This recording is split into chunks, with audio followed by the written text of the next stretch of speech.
एक इंसान से दूसरे इंसान की प्यार और फिर एक साथ जुड़े रहना, फिर ज़िंदगी की उतार चढ़ाव में एक दूसरे के साथ जुड़े रहने के बाद भी दिल में अकेलापन महसूस करना, ये सारी एक इंसान की नॉर्मल ज़िंदगी की कहानी है।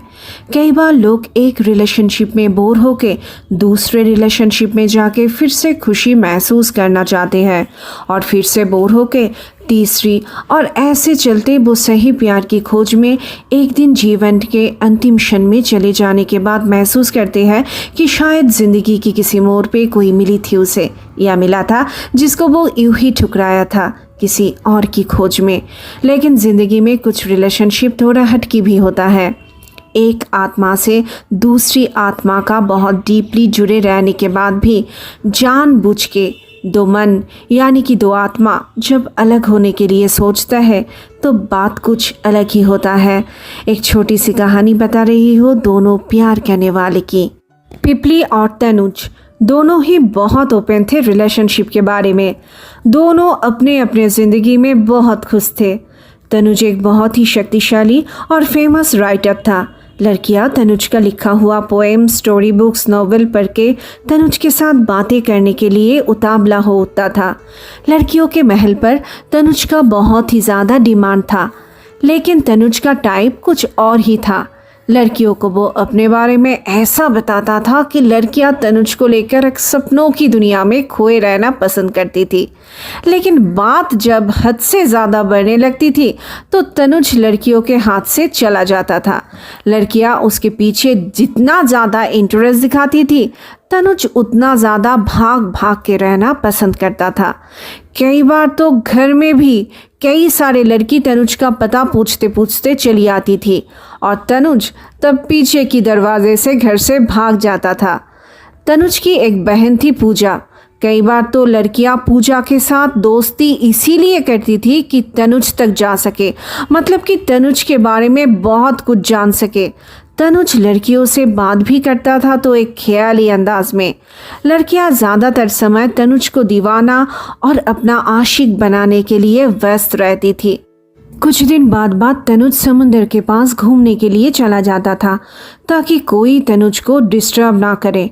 शहर से दूर समुंदर के पास जाके तनुज अकेला रह के प्रकृति की सुंदरता को अपने अंदर समेट के चुपचाप बैठ के स्टोरी लिखता था या कविता शायरी लिखता था। उस दिन तनुज जब लंच करने के लिए एक रेस्टोरेंट से निकला था तो अचानक बारिश शुरू हो गई। बहुत देर तक एक शेड के नीचे खड़े रहने के बाद भी जब बारिश रुकने की नाम ही नहीं ले रही थी तब उस रेस्टोरेंट से पिपली नाम की एक लड़की निकल रही थी। पिपली और तनुज दोनों एक साथ बारिश रुकने की इंतज़ार कर रही थी। फिर बारिश थोड़ा कम होते ही पिपली ने अपने बैग से एक छाता निकाली। पिपली ने तनुज की तरफ एक बार देखा और तब तनुज पिपली से पिपली की छाता शेयर करने के लिए बोली। पिपली ने अपना छाता शेयर करके तनुज को कार तक पहुंचा दिया।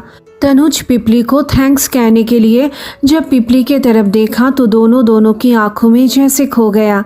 तनुज टाइम बर्बाद ना करते हुए पिपली को कॉफ़ी के लिए बोला। पिपली ने तनुज से कहा, सॉरी आज मुझे बहुत काम है, ये मेरा एड्रेस है, आप एक दिन ज़रूर आना। ये कहते हुए पिपली तनुज को अपना कार्ड दिया। तनुज तो बहुत ही खुश हो गया। अगले दिन तनुज शाम को पिपली के बताए हुए एड्रेस पे पहुंच गया। समुंदर के किनारे बहुत ही सुंदर छोटा सा घर था पिपली का। तनुज को अपना घर आते देख पिपली को मन ही मन बहुत अच्छा लगा, लेकिन बाहर कोई भी एक्साइटमेंट तनुज के सामने उसने नहीं दिखाई। पिपली के घर में चारों ओर सिर्फ किताब और किताब देख के तनुज को अंदाज़ा लग गया था कि पिपली अपनी दुनिया में अपनी किताबों में खोया रहता है। इसीलिए तो जिस तनुज को एक बार बात करने के लिए हाथ मिलाने के लिए लड़कियां उतावला हो उठती है, उसे सामने बैठा के बिल्कुल नॉर्मल एक इंसान की तरह कोई लड़की बात कर रही है, ये महसूस करके तनुज को बहुत ही अजीब लगा। पिपली से बातें करने के बाद पता चला पिपली कोई साधारण लड़की नहीं है। लिटरेचर में जियोग्राफी, हिस्ट्री, साइंस और तो और कहाँ किस देश में क्या चल रहा है, इसका हर एक अपडेट पिपली के पास है। पिपली दूसरे लड़कियों से बिल्कुल अलग है। उस दिन तनुज और पिपली बहुत देर तक बातें की। पिपली से बात करते करते तनुज जैसे कहीं उसके बातों में खोया खोया रहने लगा था। फिर तनुज जब जाने के लिए उठा तो पिपली ने उसे बोला, बहुत अच्छा लगा आपसे बातें करके, फिर कभी समय मिले तो ज़रूर आना। तनुज ने झट से आंसर दिया, अगर कल शाम को फिर आओ तो आपको कोई ऐतराज़ तो नहीं? पिपली ने बोला, ठीक है, लेकिन 6 बजे की बाद आना, मैं घर में कुछ बच्चे को पढ़ाती हूँ 5:30 बजे तक। तनुज ने अपना सर हल्का सा हिला के वहाँ से चला गया। फिर हर रोज़ शाम को तनुज का पिपली के घर में आना शुरू हुआ। तनुज हर रोज़ आने लगा। 1 महीने तनुज वैसा ही आया।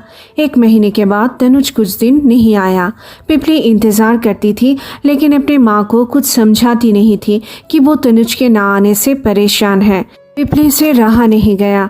वो तनुज का बताया हुआ एड्रेस याद करके तनुज के घर चला गया।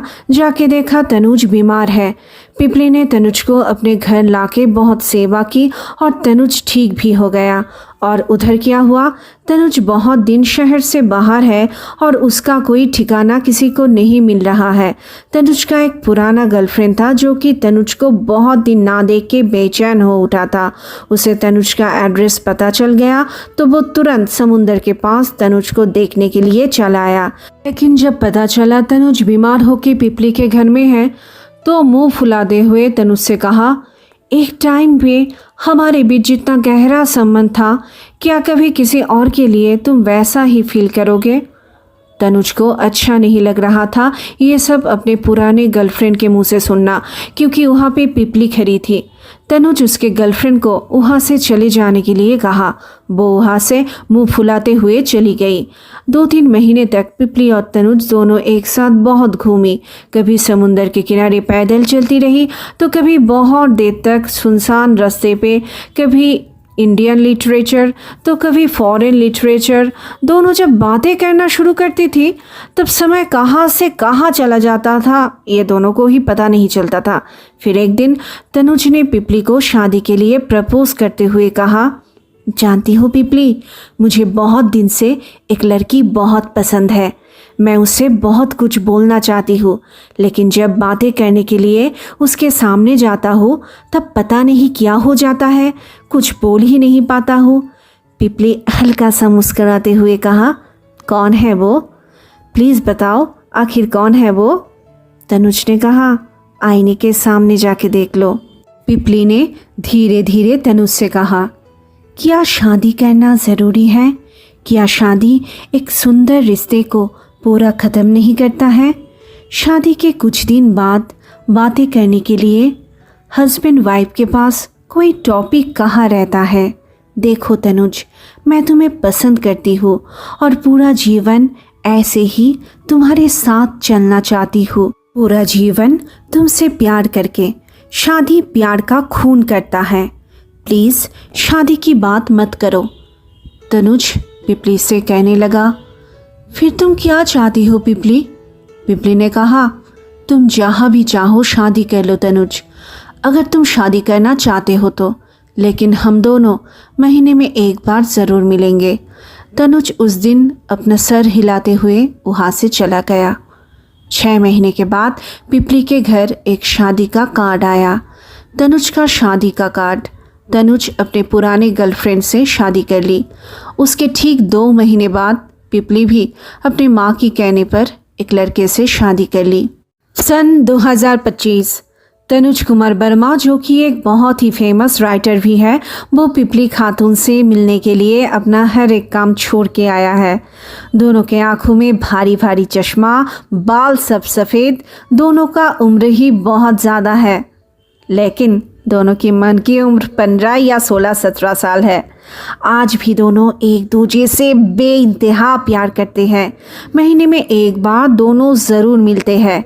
चाहे कितना भी काम, कितना भी बाधाएं आए, लेकिन सारी बाधा को पीछे रख के हमेशा दोनों अपने प्यार को सबसे ऊपर रखा। हाँ दोस्तों, प्यार सिर्फ करने का नाम नहीं, निभाने का नाम ही प्यार है। पिपली और तनुज दोनों जितने दिन बचे दोनों एक दूसरे से बहुत प्यार करते रहे। मैं तुमसे बहुत प्यार करती हूँ, प्यार सिर्फ ये बताने का नाम नहीं है, प्यार महसूस करवाने का नाम है, प्यार फील करवाने का नाम है और एक दूजे का साथ निभाने का नाम है। आप सबको तनुज और पिपली की कहानी कैसे लगी ज़रूर बताना। आप सब लोग बहुत अच्छे रहना, बहुत खुश रहना।